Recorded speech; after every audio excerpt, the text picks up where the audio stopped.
ജോഷില ഇപ്പോൾ വസതിയിലുണ്ട്, സിത്താരയിലുണ്ട്.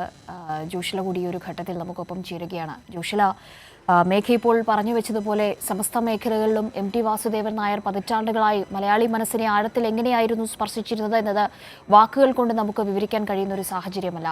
ഏതൊരു മരണമുണ്ടായാലും നമ്മൾ ഏറ്റവും ആദ്യം പ്രയോഗിക്കുന്ന ചില പ്രയോഗങ്ങളുണ്ട്. അതിൽ ഏറ്റവും പ്രധാനപ്പെട്ടതാണ് മരണം രംഗബോധമില്ലാത്ത കോമാളിയാണ് എന്നുള്ള വരികൾ. ടി മഞ്ഞിൽ എഴുതി വെച്ച വരികൾ ആയിരുന്നു അത്. പക്ഷേ അദ്ദേഹത്തിൻ്റെ കാര്യത്തിൽ അദ്ദേഹത്തിന് ചില കാർക്കശ്യങ്ങളുണ്ടായിരുന്നു. താൻ കടന്നു പോകുന്ന ഒരു ഘട്ടം എങ്ങനെയായിരിക്കണം മലയാളത്തിന്, സാഹിത്യ ലോകത്തിന്, അല്ലെങ്കിൽ സാംസ്കാരിക കേരളത്തിന് പ്രതിഫലിക്കേണ്ടത്, അനുഭവിക്കേണ്ടത് എന്നുള്ളതൊക്കെയും അദ്ദേഹത്തിന് എഴുത്തിലുണ്ടായിരുന്ന അതേ കാർക്കശ്യം ഈ ഒരു സന്ദർഭത്തിലും അദ്ദേഹത്തിലുണ്ടായിരുന്നു. അതിൽ ഏറ്റവും പ്രധാനപ്പെട്ട കാര്യമാണ് വെന്റിലേറ്റർ സംവിധാനത്തോടുകൂടി ഈ ജീവൻ രക്ഷാ ഉപകരണങ്ങളുടെ സഹായത്തോടുകൂടി തന്നെ പിടിച്ചു നിർത്തേണ്ടതില്ല എന്നുള്ള അദ്ദേഹത്തിൻ്റെ നിലപാട്, ഒപ്പം പൊതുദർശനം വേണ്ട എന്നുള്ള അദ്ദേഹത്തിൻ്റെ ആഗ്രഹം, ഇതൊക്കെയും പ്രിയപ്പെട്ടവർ ഒന്നിച്ച് ചേർന്ന് നിന്നുകൊണ്ട് അദ്ദേഹത്തിൻ്റെ ആഗ്രഹങ്ങളൊക്കെയും സഫലീകരിക്കുക എന്നത് മാത്രമാണ് ഈ ഒരു ഘട്ടത്തിൽ, അദ്ദേഹം കടന്നുപോയ ഒരു ഘട്ടത്തിൽ ചെയ്യാൻ കഴിയുന്നത്. ആ നിലയിൽ തന്നെ അർഹിച്ച ഒരു യാത്രാമൊഴി എന്നതിനപ്പുറത്തേക്ക് അദ്ദേഹം ആഗ്രഹിച്ച ഒരു യാത്രാമൊഴി നൽകാനാണ് ഇപ്പോൾ കേരളം ശ്രമിച്ചുകൊണ്ടിരിക്കുന്നത്. ഈ ഒരു ഘട്ടത്തിൽ മേഘ പറഞ്ഞതുപോലെ തന്നെ സിത്താര മൂകമാണ്, കോഴിക്കോട് കൊട്ടാരം റോഡ് മൂകമാണ്. മലയാളി മനസ്സുകളൊക്കെയും ഒരു വല്ലാത്ത ശൂന്യത അനുഭവിച്ച് അറിഞ്ഞു മുന്നോട്ട് പോകുന്ന ഒരു ഘട്ടമാണ്. ജോഷില,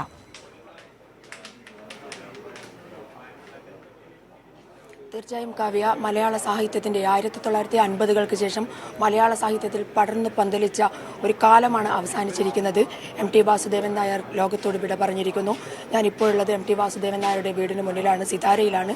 അദ്ദേഹത്തെ അവസാനമായി ഒരു നോക്ക് കാണാനായി ആളുകൾ, സാഹിത്യ ലോകത്തെ മാത്രമല്ല സാമൂഹ്യ രംഗത്തെ, സിനിമാ രംഗത്തെ ആളുകൾ, അല്പസമയം മുൻപാണ് മോഹൻലാൽ ഇവിടേക്ക് വന്നു പോയിട്ടുള്ളത്.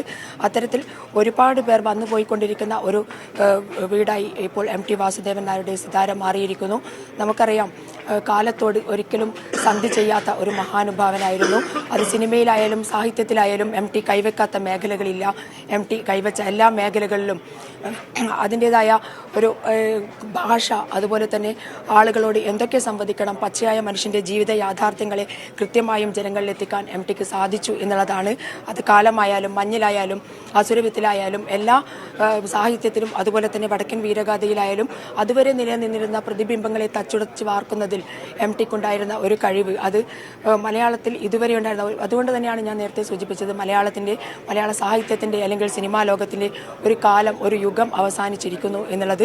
ഏറെ സങ്കടത്തോടു കൂടിയാണ് മലയാളികൾ, ലോകത്തിൻ്റെ ഏത് മൂലയിൽ നിൽക്കുന്ന മലയാളികളായാലും അത് ആ വാർത്ത, ടിയുടെ വിയോഗം എന്നത് സാഹിത്യത്തെ സ്നേഹിക്കുന്ന, സിനിമയെ സ്നേഹിക്കുന്ന ഏത് മലയാളിയിലും വളരെയധികം ദുഃഖമുണ്ടാക്കുന്ന ഒരു കാര്യം തന്നെയാണ്. 1958 ശേഷം ആണ് നാലുകെട്ട് പുറത്തു വരുന്നത്. നാലുകെട്ടിന് നമുക്കറിയാം ആ പുണ്യയുടെ വികാരങ്ങൾ, ഒരു മനുഷ്യരോട് എങ്ങനെ പെരുമാറണം, ഞാൻ നാളെ വളർന്ന് വലുതാകും, അന്ന് എനിക്ക് കോന്തുണ്ണി നായരോട് മത്സരിക്കാൻ പറ്റും എന്ന് പറയുന്ന ഒരു കുഞ്ഞുകുട്ടിയുടെ വികാരങ്ങൾ മുതൽ നാളെ വളരുന്ന ഒരു സമൂഹത്തിനോട് നേർക്കുള്ള ചോദ്യങ്ങൾ, അതുപോലെ തന്നെ മനസ്സിലുണ്ടാകുന്ന വൈകാരികത, ഉത്തരങ്ങൾ ഒക്കെ തന്നെ നാലുകെട്ടിലൂടെ ടി വിശദീകരിക്കുന്നുണ്ട്. അതുവരെ നിലനിന്നിരുന്ന നായർ തറവാടുകളുടെ ഉള്ളിൽ കത്തിനീറിക്കൊണ്ടിരിക്കുന്ന എല്ലാ പ്രശ്നങ്ങളെയും അത് പുറത്തു കൊണ്ടുവരാൻ ടിക്ക് സാധിച്ചു എന്നുള്ളതാണ്.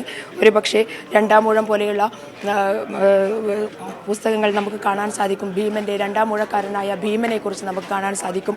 എങ്ങനെയാണ് കുന്തി എന്നുള്ള ഒരു കഥാപാത്രത്തെ ടി പൊളിച്ചെഴുതിയത്, എങ്ങനെയാണ് ഈ പഞ്ചപാണ്ഡവന്മാരുടെ ഉത്ഭവം എന്നുള്ളത് പോലും ഒരു ദൈവിക ഭാവത്തിൽ നിന്ന് പുറത്തു കൊണ്ടുവന്ന് മനുഷ്യൻ്റെ സദാചാരത്തിലേക്കും, അല്ലെങ്കിൽ ഇന്ന് നമുക്ക് ഒരു പക്ഷേ അത്തരത്തിൽ ഒരു കൃതി എഴുതാൻ സാധിച്ചു എന്ന് വരില്ല. അത്തരം ഒരു ആസുര വർത്തമാന കാലത്തിലൂടെ കടന്നു പോകുന്ന ഒരു കാലഘട്ടത്തിൽ ടി രണ്ടാമൂഴം എഴുതി അന്നും ഇന്നും അതിൻ്റെ എല്ലാ പ്രഭാവത്തോടും കൂടി ദൈവിക ഭാവങ്ങളെ തച്ചുടച്ച് വാർത്ത ടി വാസുദേവൻ നായരുടെ രണ്ടാമൂഴം ഇന്നും നിലനിൽക്കുന്നു എന്നുള്ളതാണ്. ആ രണ്ടാമൂഴം ഇന്ന് സിനിമയാകാൻ പോകുന്ന സമയത്ത് അനുഭവിച്ച പ്രതിസന്ധികൾ, അതുമാത്രമാണ് ടി യാത്രയാകുമ്പോൾ വേദനിക്കുന്ന ഒരു സാഹിത്യ ലോകത്തിനും സിനിമാ ലോകത്തിനും വേദനയായി ഇപ്പോൾ നിലനിൽക്കുന്നത് എന്ന് വേണം പറയാൻ. കാലത്തിനോടും സമൂഹത്തിനോടും ഒരു ബാധ്യതയുണ്ട് എന്ന് ഉറക്കെ പ്രഖ്യാപിച്ച ആളാണ് ടി. അത് പത്രപ്രവർത്തകരോടായാലും, അതുപോലെ തന്നെ സാംസ്കാരിക രംഗത്തെ ആളുകളോടായാലും, അതുപോലെ തന്നെ സാഹിത്യ രംഗത്തെ ആളുകളോടായാലും നമുക്ക് സമൂഹത്തോട് ഒരു ബാധ്യതയുണ്ട് എന്ന് ഉറക്കെ പ്രഖ്യാപിച്ച, മൂന്നാം കണ്ണുകൊണ്ട് ലോകത്തെ കാണണം, നമ്മൾ ലോകത്ത് പലതും കാണും, എന്നാൽ മൂന്നാം കണ്ണുകൊണ്ട് ലോകത്തെ കാണണമെന്നും ലോകത്ത് അതാണ് നമുക്ക് നമ്മുടെ ബാധ്യതയായി സമൂഹത്തോടുള്ള ബാധ്യതയായി നിലനിൽക്കുന്നു എന്നും പ്രഖ്യാപിക്കാൻ യാതൊരു മടിയും അന്നും ഇന്നും ഇല്ലാതിരുന്ന MT നിലപാടുകളുടെ ഒരു മനുഷ്യൻ എന്ന് വേണം പറയാൻ. എന്തായാലും MT ലോകത്തോട് വിട പറഞ്ഞിരിക്കുന്നു. അത് സാഹിത്യ ലോകത്തായാലും സാംസ്കാരിക ലോകത്തായാലും സിനിമാ ലോകത്തായാലും അത് ഏറെ വിഷമം നൽകുന്ന, MTക്ക് പകരം വെക്കാൻ MT അല്ലാതെ മറ്റൊരാളില്ല എന്നുള്ള അത്തരം ഒരു യുഗപ്രഭാവനയാണ് മലയാള സാഹിത്യത്തിനും സിനിമയ്ക്കുമടക്കം നഷ്ടമായിരിക്കുന്നത്. ഓരോ മനുഷ്യൻ്റെയും ജീവിതം കഥാപാത്രങ്ങളിലൂടെ അവതരിപ്പിക്കാൻ MTക്ക് സാധിച്ചു എന്നുള്ളതാണ്. ഇല്ലായ്മകളും വല്ലായ്മകളും നിറഞ്ഞ ബാല്യകാലത്തെ അത് ജീവിതത്തിലെ യാഥാർത്ഥ്യങ്ങളെ അത് കൃത്യമായും മനുഷ്യരിലേക്ക് പകർത്തി കൊടുക്കാൻ പറ്റിയ MT ഇന്നത്തെയും ദുരാചാരങ്ങളെയും അനാചാരങ്ങളെയും എതിർക്കാൻ പറ്റിയ നിർമാല്യം എന്ന സിനിമയിലൂടെ വിഗ്രഹത്തിൻ്റെ മുഖത്ത് തുപ്പുന്ന കഥാപാത്രങ്ങളെ സൃഷ്ടിക്കാൻ പറ്റിയ അത് MTക്ക് മാത്രമേ സാധിക്കുകയുള്ളൂ എന്നുള്ളതാണ്. ഇന്നും ആർക്കും എതിർക്കപ്പെടാതെ നിലനിൽക്കുന്ന സാഹിത്യത്തിലെ യുഗപ്രഭാവൻ എന്ന് വേണം വിശേഷിപ്പിക്കാൻ. ഒരുപക്ഷെ MT എന്നുള്ളത് ഒരു മലയാള സാഹിത്യത്തിലെ ഒരു കാലം തന്നെയാണ്. ഓരോ കാലഘട്ടത്തിലെയും കഥാപാത്രങ്ങൾ MT വരച്ചു കാണിച്ചത് ഓരോ കാലത്തെ തന്നെയായിരുന്നു എന്നുള്ളതാണ്. പുരാണത്തിലായാലും MT ജീവിച്ചിരുന്ന കാലത്തിലായാലും ഇപ്പോൾ MT ജീവിച്ചു കൊണ്ടിരിക്കുന്ന കാലത്തിലായാലും MTയുടെ എഴുത്ത് അല്ലെങ്കിൽ MTയുടെ സംവിധാനം, തിരക്കഥ ഇതൊക്കെ തന്നെ അത് ഒരു സമൂഹത്തിൻ്റെ പ്രതിഫലനം കൂടി ആയിരുന്നു എന്നുള്ളതാണ്. അതിൽ MT എഴുത്തിലോ അല്ലെങ്കിൽ നിലപാടിലോ MT ആരെയും ഭയപ്പെട്ടിരുന്നില്ല എന്നുള്ളതാണ്. അത്തരം ഒരു നിലപാടുകളുള്ള ഒരു വ്യക്തി എന്ന് പറയാൻ ജീവിച്ചിരിക്കുന്ന ഒരേ ഒരു വ്യക്തി ഒരുപക്ഷെ അത് MT വാസുദേവൻ നായർ മാത്രമായിരിക്കും. ഇതുവരെ ജീവിച്ചിരുന്ന ഒരു യുഗത്തെ അടക്കം എടുത്തു കാണിക്കാൻ ആരെയും കൂസാതെ എന്തും വിളിച്ചു പറയാൻ, കൃത്യമായും നിലപാടുകൾ വിളിച്ചു പറയാൻ കഴിയുന്ന, അല്ലെങ്കിൽ എഴുത്തിലൂടെ അത് പ്രതിഫലിപ്പിക്കാൻ കഴിയുന്ന, തിരക്കഥയിലൂടെ അത് പ്രതിഫലിപ്പിക്കാൻ കഴിയുന്ന, അക്ഷരങ്ങൾ കൊണ്ട് മാത്രം ഈ ലോകം മുഴുവൻ വളർന്നു നിന്ന ഒരു മഹാമരമായിരുന്നു, മഹാവൃക്ഷമായിരുന്നു MT എന്ന് വേണം വിശേഷിപ്പിക്കാൻ. ആ ഒരു വലിയൊരു യുഗ പ്രഭാവനയാണ് നമുക്ക് നഷ്ടമായിരിക്കുന്നത്. സാഹിത്യ ലോകത്തും സാംസ്കാരിക ലോകത്തും സിനിമാ ലോകത്തിനും കനത്ത ആഘാതം എന്ന് വേണം പറയാൻ.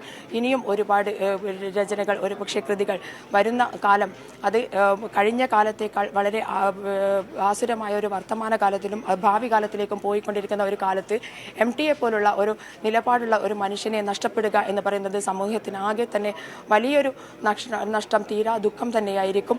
എന്താണ് നിലപാട് എന്ന് കൃത്യമായി എഴുതാൻ സാധിക്കുന്ന ആരെയും അത് ഒരുപക്ഷെ രാഷ്ട്രീയ പാർട്ടികളെ ആയാലും അല്ലെങ്കിൽ മറ്റ് ആരെയും ഭയക്കാതെ അക്ഷരങ്ങൾ കൊണ്ട് അഗ്നി സൃഷ്ടിച്ച മനുഷ്യൻ എന്ന് വേണം MTയെ വിശേഷിപ്പിക്കാൻ. കാവ്യ, ജോഷ്ല ഇപ്പോൾ പറഞ്ഞു നിർത്തിയ വാക്കുകൾ, അക്ഷരങ്ങൾ കൊണ്ട് അഗ്നി സൃഷ്ടിച്ച എഴുത്തുകാരൻ എന്ന് നമ്മൾ പറയുമ്പോഴും ആ അഗ്നി അദ്ദേഹത്തിന്റെ ജീവിത പരിസരത്ത് നിന്ന് തന്നെയാണ് ലഭിച്ചിരിക്കുന്നത് എന്നത് ആവർത്തിച്ച് എത്രയോ കുറി അദ്ദേഹം പറഞ്ഞിട്ടുണ്ട്. അദ്ദേഹത്തിന്റെ എഴുത്തിൽ ഉടനീളം അദ്ദേഹം വളർന്നു വന്ന കാലവും ആ ജീവിത പരിസരവും ആ നാടും ഗ്രാമവും ഗ്രാമഭംഗിയും ഒക്കെയും നിറഞ്ഞു നിന്നിട്ടുണ്ട്. തന്നെ താനാക്കിയ കൂടല്ലൂരിനെ കുറിച്ച് 1000 തവണ പറഞ്ഞിട്ടുള്ള MT അല്ല, അതിനപ്പുറത്തേക്ക് അദ്ദേഹം ജീവിച്ചിരിക്കുന്ന കാലത്തുടനീളം കൂടല്ലൂരിനെ അല്ലെങ്കിൽ ആ കുട്ടിക്കാലത്തെ ആ ബാല്യകാലം, ആ ഓർമ്മകളൊക്കെയാണ്, അതൊരു വല്ലാത്ത ബന്ധമാണ് എന്നെല്ലായ്പ്പോഴും പറഞ്ഞു വെക്കുന്ന ഒരു MT വാസുദേവൻ നായരെയാണ് ഈ ഘട്ടത്തിൽ നമുക്ക് ഓർക്കാൻ കഴിയുക. ലോക സാഹിത്യത്തിൽ തന്നെ, വിശ്വസാഹിത്യത്തിൽ സവിശേഷമായ ഒരു സ്ഥാനം MT അലങ്കരിക്കുമ്പോൾ പോലും ലളിതമായ ശൈലിയും പദപ്രയോഗങ്ങളും ഭാഷാ രീതിയും ഒക്കെ തന്നെയാണ് ഏതൊരു മലയാളിയുടെ മനസ്സിനെയും ആഴത്തിൽ സ്പർശിക്കുന്ന രീതിയിൽ ആർക്കും മാറ്റിവെക്കാനാകാത്ത പുസ്തകങ്ങൾ, ആർക്കും വായിച്ചാൽ അതിനപ്പുറത്തേക്കൊരു കാര്യം ചിന്തിക്കുക എന്നതല്ല, തൻ്റെ ജീവിതത്തോട് ചേർത്ത് നിർത്തിക്കൊണ്ടാണ് MTയുടെ എഴുത്തുകൾ, MTയുടെ അക്ഷരങ്ങൾ എല്ലാ മലയാളിയും വായിച്ച് വളർന്നിട്ടുള്ളത്, വായിച്ച് പഠിച്ചിട്ടുള്ളത്, കേട്ടിട്ടുള്ളത് ഒക്കെയും. ആ നിലയിൽ സാധാരണമായൊരു ജീവിത സാഹചര്യത്തിൽ നിന്നുകൊണ്ടാണ് വിശ്വസാഹിത്യകാരനായ അദ്ദേഹം മാറിയതും എന്നത് വല്ലാത്തൊരു അത്ഭുതമാണ് ജോഷില.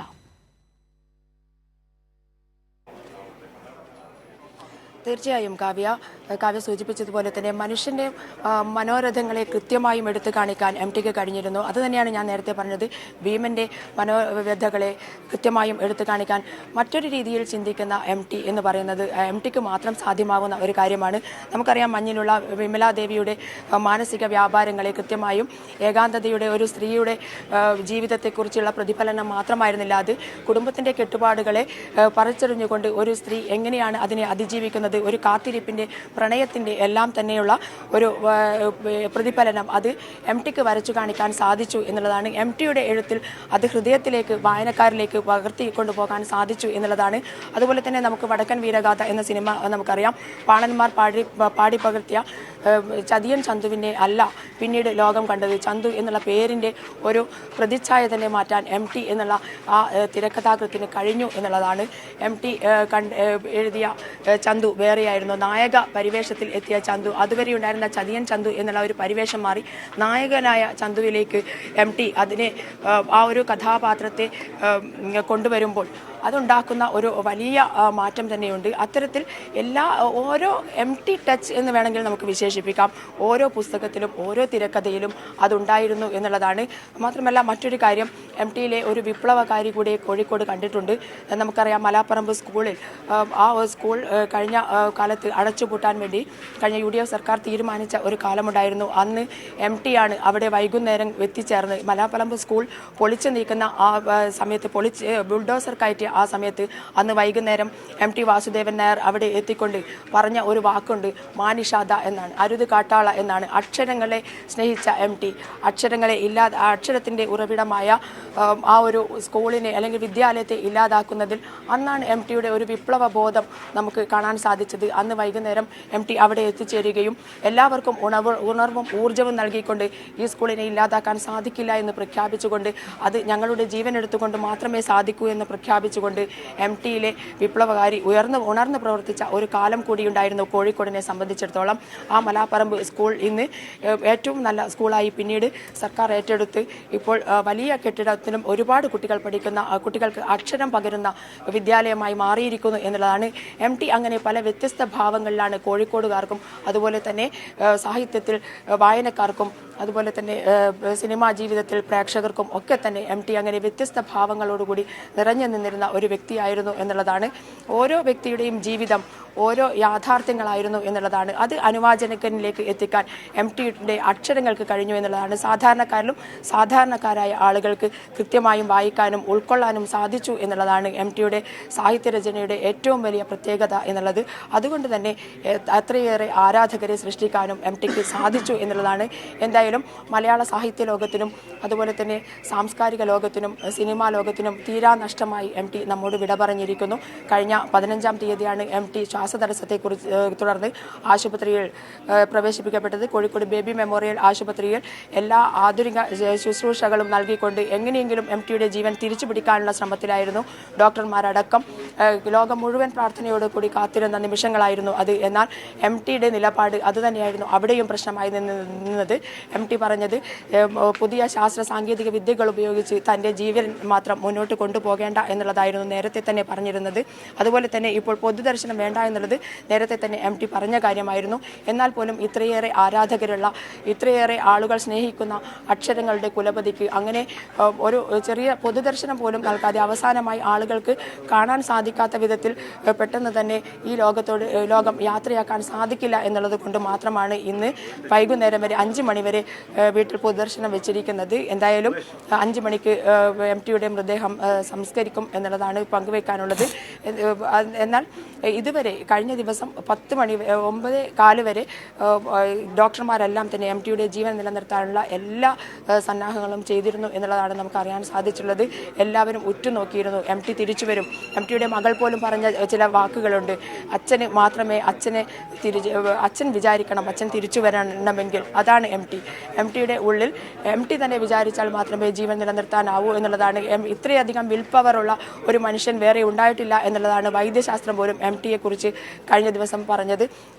MT പലപ്പോഴും ആശുപത്രിയിൽ പ്രവേശിക്കപ്പെട്ടിട്ടുണ്ട്. എന്നാൽ MT തന്നെ വീണ്ടും അതേ രീതിയിൽ തിരിച്ചു വരുന്നത് ആണ് എല്ലാവരും കണ്ടത്. അതുപോലെ തിരിച്ചു വരും എന്നുള്ള ഒരു പ്രതീക്ഷ അതെല്ലാവരിലും ഉണ്ടായിരുന്നു. എന്നാൽ ആ പ്രതീക്ഷകളെല്ലാം അസ്തമിച്ചുകൊണ്ട് MT ഇന്നലെ 10 മണിയോടുകൂടി ഈ ലോകത്തോട് വിട പറഞ്ഞിരിക്കുകയാണ്. കാവ്യ, ഇന്നലെ രാത്രി 10 മണിക്ക് വന്ന മെഡിക്കൽ ബുള്ളറ്റിൻ അങ്ങേയറ്റം ഞെട്ടലോടുകൂടിയാണ് നമ്മളെല്ലാവരും കണ്ടത്. ജോഷില, കഴിഞ്ഞ 10 ദിവസക്കാലം നേരത്തെ സൂചിപ്പിച്ചതുപോലെ 15-ാം തീയതി മുതൽ ഇങ്ങോട്ട് ഒരു ദിവസം 3 തവണയും അല്ലെങ്കിൽ 2-ലേറെ തവണയൊക്കെ വരുന്ന മെഡിക്കൽ ബുള്ളറ്റിനുകളിൽ ഹി റിമെയിൻസ് ക്രിട്ടിക്കൽ എന്ന ഒരു വാചകം മാത്രമായിരുന്നു. അതീവ ഗുരുതരമായ അദ്ദേഹത്തിൻ്റെ നില തുടരുന്നു എന്നതിൽ നിന്ന് അദ്ദേഹത്തിൻ്റെ മരണം സ്ഥിരീകരിച്ചുകൊണ്ടുള്ള മെഡിക്കൽ ബുള്ളറ്റിൻ ഇന്നലെ വന്ന ഒരു നിമിഷം മുതൽ ഇങ്ങോട്ട് അക്ഷരാർത്ഥത്തിൽ ശൂന്യത, അങ്ങനെ തന്നെ പറയേണ്ടി വരും. അക്ഷരാർത്ഥത്തിൽ ശൂന്യതയാണ് മലയാളത്തിന്, കേരളത്തിന്, സാംസ്കാരിക കേരളത്തിന് എന്നുള്ളതിനപ്പുറത്തേക്കൊരു വാക്ക് നമുക്ക് പറയാൻ കഴിയില്ല. ഒരു ഇതിഹാസ കഥാകാരനായും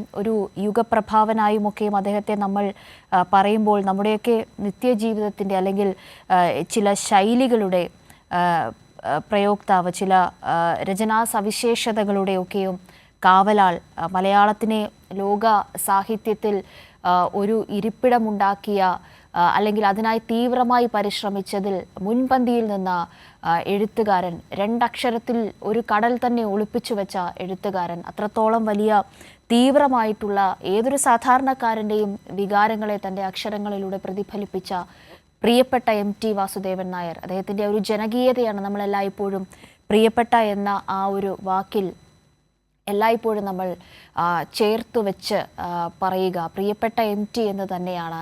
തലമുറകൾ ഇങ്ങനെ മാറി മാറി വരുമ്പോൾ പോലും MTക്ക് ശേഷം അല്ലെങ്കിൽ MTയെ വായിക്കാതെ മറ്റൊന്നുമില്ല എന്നുള്ളത്, അത് സമസ്ത മേഖലകളിലും അദ്ദേഹം പതിപ്പിച്ചു വച്ചിരിക്കുന്ന തൻ്റെ എഴുത്താണ്, തൻ്റെ നിലപാടാണ്. സാംസ്കാരിക രംഗത്ത്, സാഹിത്യത്തിൽ, രചനയിൽ, സിനിമയിൽ ഒരുപക്ഷെ അദ്ദേഹം കൈവയ്ക്കാത്ത മേഖലകളൊന്നുമില്ലല്ലോ, അങ്ങനെ തന്നെ നമുക്ക് പറയേണ്ടി വരും. നിത്യജീവിതത്തിലുടനീളം അദ്ദേഹവുമായി ബന്ധപ്പെട്ടല്ലാതെ നമുക്ക് കടന്ന് മുന്നോട്ട് പോകാൻ കഴിയില്ല എന്നുള്ളത് തന്നെയാണ് ഈ ഒരു ഘട്ടത്തിൽ പറയാനാവുക.